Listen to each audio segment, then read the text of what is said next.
Hello, welcome to Bob's Dungeon. My name is Bob, I'll be your host. Over the years, White Wolf Publishing has put out a lot of content for its World of Darkness line. And amongst that content were several standalone games that operate within the World of Darkness.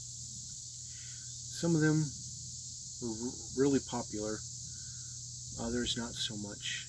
Some of the more better known ones are Vampire the Masquerade, Werewolf the Apocalypse, Changeling the Dreaming.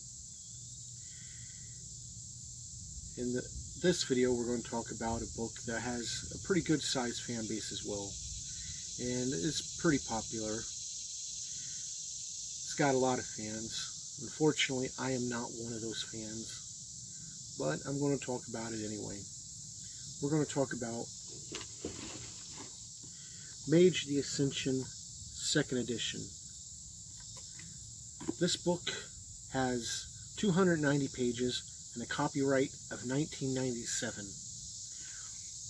It was published by White Wolf Publishing, and all of the artwork in this book is in black and white, except for a few pictures with just a splash of color in the very front of the book. So let's go ahead and look at that artwork. Just about all the artwork in this book is in black and white, with a few pages in the front of the book having just a splash of color to them. But like most White Wolf books, the artwork itself is pretty decent, and it goes a long way to setting a tone and a mood for this game. To play this game, what you're going to need is a copy of this core rule book and as many 10-sided dice as you can get your hands on. The character creation in this game is pretty standard for the White Wolf games, except for its little tweaks for its own particular setting for the magic bit. And first thing you're going to do is you're going to pick two personality archetypes, one for your nature and one for your demeanor. Your nature is how your character is on the inside, and your demeanor is what you show to the rest of the world. After that, it's got a little thing that the other games don't have. You pick an essence. There are 4 different essences in this game, and the essence is pretty much your magic persona, your magic personality kind of thing. It's kind of weird. And this is Tommy, by the way. He'll be joining me through some of this video. Anyway, cat aside, after you get those things picked, you want to pick your tradition. A tradition is kind of like the school of magic you belong to, in a way. And each tradition specializes on a different sphere of magic. And we'll talk about the spheres in a minute. But the different traditions are the Akashic Brotherhood, the Celestial Chorus, the Cult of Ecstasy, the Dream Speakers, the Thanatos, the Order of Hermes, the Sons of Ether, the Verbani, the Virtual Adepts, and the Hollow Ones. The Hollow Ones aren't really a tradition per se. They're more kind of like the Catif in Vampire. They don't really belong to an order, or they don't really belong to a clan, or as in Vampire, but there's enough of them that they might as well be their own. That being said, each one of them gets its own sphere that it specializes in, and a few other traits particular to that tradition. And after you got your tradition, you want to figure out your character's attributes. And there are 3 different categories of attributes. Each category is broken up into 3 smaller parts, giving you a total of 9 attributes. The attributes are your physical, which are strength, dexterity, and stamina. Your social, which are your charisma, your manipulation, and your appearance. And finally, your mental, which is your perception, your intelligence, and your wits. And the way you figure these out are that each attribute has a range of 1 to 5 dots. A dot represents the number of dice you will roll when making tests with that attribute. Each attribute begins with 1 dot for free. Doesn't cost you anything. And then after that, you place priority categories. Decide which category is your most important, either your physical, social, or your mental. Your most important will get 7 dots to split up amongst the 3 attributes underneath it. The next one will get 5 dots, and your least most important will get 3 dots. After you got your attributes figured out, you want to figure out your abilities. Your abilities are talents, which are things that come natural for your character. Your skills, which are things that you've trained at doing. And your knowledge, which are things that you've studied doing. And you, like the attributes, they range from 0 to 5 instead of 1 to 5 dots. And you must pick which one is your most important and so forth, like your attributes. For your most important, you'll get 13 dots to split up amongst the skills underneath. For your next most important, you'll get 9 dots, and for your least most important, you'll get 5 dots. And after you get those figured out, you'll want to figure out your backgrounds. You'll get 7 points to split up amongst backgrounds, and there are different backgrounds for you to help round out your character. For your spheres, you'll get 5 dots to split up amongst them, plus 1 free dot in your traditions sphere of influence. And the spheres are correspondence, entropy, forces, life, matter, mind, prime, spirit, and time. And each sphere controls a different area of reality. And they range from 0 to 5 dots. And we'll talk more about them in a moment. But you'll get 5 dots, like I said, to split up amongst them. And your traditions sphere of influence will get 1 dot free for automatic. After that, you'll jot down your array, which starts at 1 point. And then your willpower, which starts at 5 points. You'll then have 15 freebie points to help you buy more dots in different aspects for your character. And each aspect costs a different amount of freebie points. And after you get those spent, you're done with your character other than naming him. The way magic works in this game is what kind of throws me for a loop. Each sphere influences a different part of reality. And it's supposed to be mages in a modern setting, but they just don't feel like mages to me. You don't have spells. You shape reality. You bend reality, but you really don't cast any spells. You don't have to rely on grimoires or anything. You have a focus, to help you concentrate and focus your spells. That could be a wand, hand gestures, words, whatever.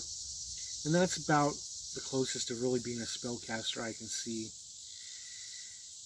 When you cast your magic, the way it works is you figure out what you're going to do with it. And each sphere has a listing for what you can do with that sphere for each dot. The descriptions aren't very descriptive. They're a little vague. So it gets a little when figuring out exactly what you can and cannot do with your spheres. But once you figure out what you're going to do, you bend reality by rolling your array, usually to a difficulty of 6. And your game master can change that difficulty if he wishes. And if you succeed, you successfully change reality to form your spell. And you got to be careful though, because you got to use what's called coincidental magic, and meaning that what you do to shape reality has to make sense as other people are viewing and so forth. Because if it's a blatant wrong to reality, you get what's called paradox. And paradox is bad. If you accumulate 5 or more paradox points at one point in time, you get a backlash effect, or you can burn it off and get a backlash effect.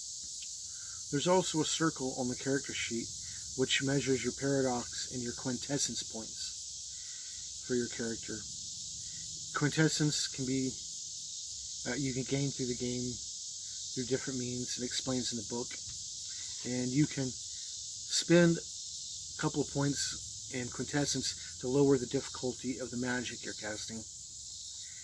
And you also measure paradox here. When you burn off paradox, the game master rolls a number of dice equal to how many paradox points you have. And for each success he gains, you burn off a point of paradox. But the more points you burn off, the worse event happens, because it creates a backlash effect.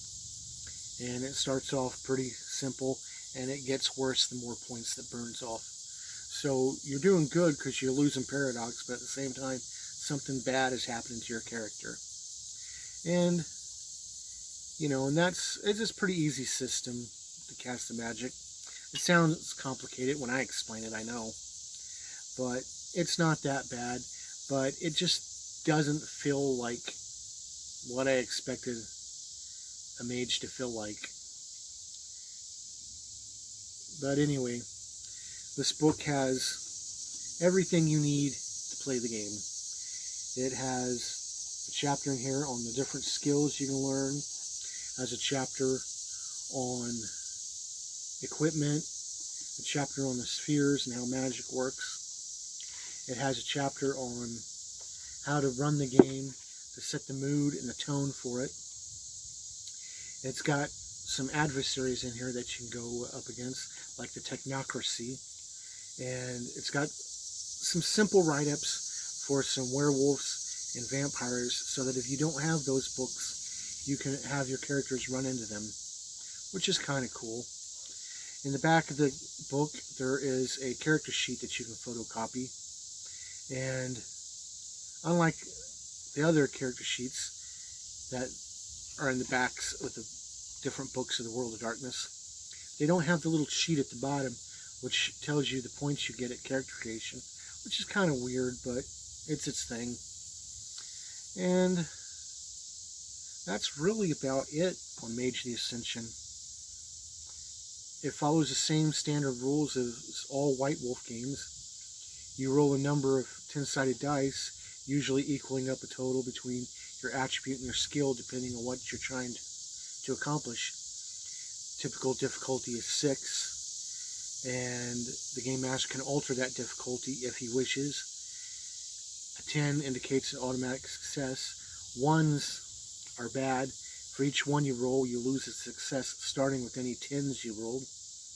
And if you have any 1s left over, no successes, it's a botch and something bad will happen to your character. That's pretty standard for all White Wolf games. And that's really about it. Which brings me to 3 questions. Would I play a character in this game? No, I'm going to have to say I will not. I've played this game a couple of times as a player, and I just didn't have any fun with it. It wasn't what I was expecting at all, and I guess I just didn't get it. Would I run this game? Again, I'm going to have to say no. I've tried to run this game a few times in the past, and it was kind of a bad experience for me in the few times I ran it. Like I said, they're a little bit vague on exactly what each dot does on the spheres. It gives you an outline, but I spent most of the time arguing with my players on what they can actually do with those number of dots in certain spheres. And they seem to think that if they could explain things perfectly in great detail, they could do no matter what they wanted to do with no matter how many dots or what sphere. And it just was a headache for me. So no, I would not run it. Would I recommend this game?